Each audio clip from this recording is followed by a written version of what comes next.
Next nutrient है fats. Fats too provide us energy, producing more energy than carbohydrates. Fat-rich foods are milk products such as butter and cheese, vegetable oils such as coconut oil and groundnut oil, nuts, milk, and animal fat from meat.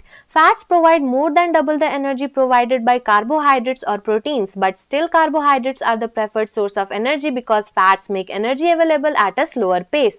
तो जो fats होते हैं इन्हें भी energy giving compounds कहा जाता है क्योंकि ये हमें एनर्जी देते हैं और ये कार्बोहाइड्रेट से ज्यादा एनर्जी देते हैं. कुछ फूड्स जिनमें फैट्स बहुत ज्यादा पाया जाता है वो है मिल्क प्रोडक्ट जैसे कि बटर और चीज, वेजिटेबल ऑयल्स जैसे कि coconut oil, groundnut oil, nuts, milk और एनिमल फैट जो कि हमें मीट से मिलता है. फैट्स जो है वो हमें कार्बोहाइड्रेट के कंपैरिजन में ज्यादा एनर्जी देता है, लेकिन फिर भी हम लोग कार्बोहाइड्रेट का यूज करते हैं एनर्जी के सोर्स के लिए क्योंकि फैट्स जो है वो हमें एनर्जी तो देता है लेकिन बहुत ही धीरे धीरे देता है, बहुत ही स्लोअर पेस पे. नेक्स्ट है फंक्शंस ऑफ फैट. अब बात करते हैं फैट के फंक्शंस के बारे में. तो पहला है एफिशिएंट सोर्स ऑफ एनर्जी. तो इसमें तो कोई डाउट नहीं है कि वो एनर्जी बहुत अच्छे से प्रोवाइड करता है. Second, forms an insulating layer beneath the skin to prevent excessive heat loss, example blubber in whales.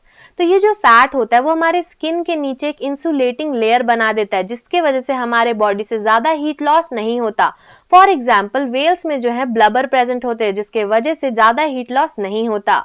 Third, formation of fat soluble vitamins and various hormones. Fat की मदद से बहुत सारे फैट सॉल्यूबल विटामिन्स भी form होते हैं और अलग अलग तरह के हार्मोन्स भी होते हैं. Magic box 2. Oil and ghee contain fat. Ghee is used in many north Indian dishes. Oil और घी जो होता है इन दोनों में फैट प्रेजेंट होता है और घी जो है वो बहुत सारे नॉर्थ इंडियन डिशेस में डाला जाता है जिसके वजह से उसका स्वाद बढ़ जाता है. Fun with experiment number 3. Aim to show the presence of fat in food. अब फूड में फैट प्रेजेंट है या नहीं उसके बारे में हम लोग एक्सपेरिमेंट करके देखेंगे. Method, rub a small amount of butter on the paper or put a drop of oil on the paper. Let the paper dry. Hold it in front of a source of light. तो एक paper पे छोटा amount butter या फिर oil का एक drop डालिए. उसके बाद उस पेपर को ड्राई यानी कि सूखने दीजिए. फिर लाइट के सोर्स के सामने उसे रख दीजिए.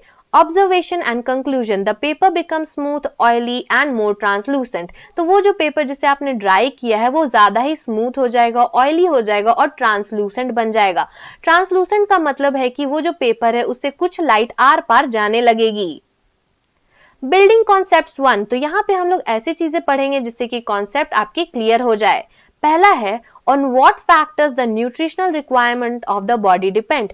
किन फैक्टर्स पे हमारे बॉडी में जो न्यूट्रिशनल रिक्वायरमेंट है वो डिपेंड करता है. Explanation. The nutritional requirement of the body depends upon the age, sex and kind of work a person does. Like a growing child needs more carbohydrates, proteins than an aging person. Similarly, a man needs more nutrients than a woman. Person who do physical labor needs more energy giving foods. तो ये जो हमारे body में nutritional requirement होता है वो as पे, फिर मेल है या फीमेल उस पे और किस तरह का काम एक इंसान कर रहा है उस पर डिपेंड करता है. जैसे कि जो बढ़ता बच्चा है उसे ज्यादा कार्बोहाइड्रेट और प्रोटीन चाहिए लेकिन बूढ़े आदमी लोग को उतना नहीं चाहिए. उसी तरह से जो मैन होता है उसे ज्यादा न्यूट्रिएंट्स चाहिए वुमेन के कंपैरिजन में और जो इंसान ज्यादा लेबर करता है, लेबर का काम करता है, बहुत हार्ड वर्क करता है उसे बहुत ज्यादा एनर्जी गिविंग फूड्स चाहिए होता है. So thanks for watching and if you like this video don't forget to like, subscribe and share.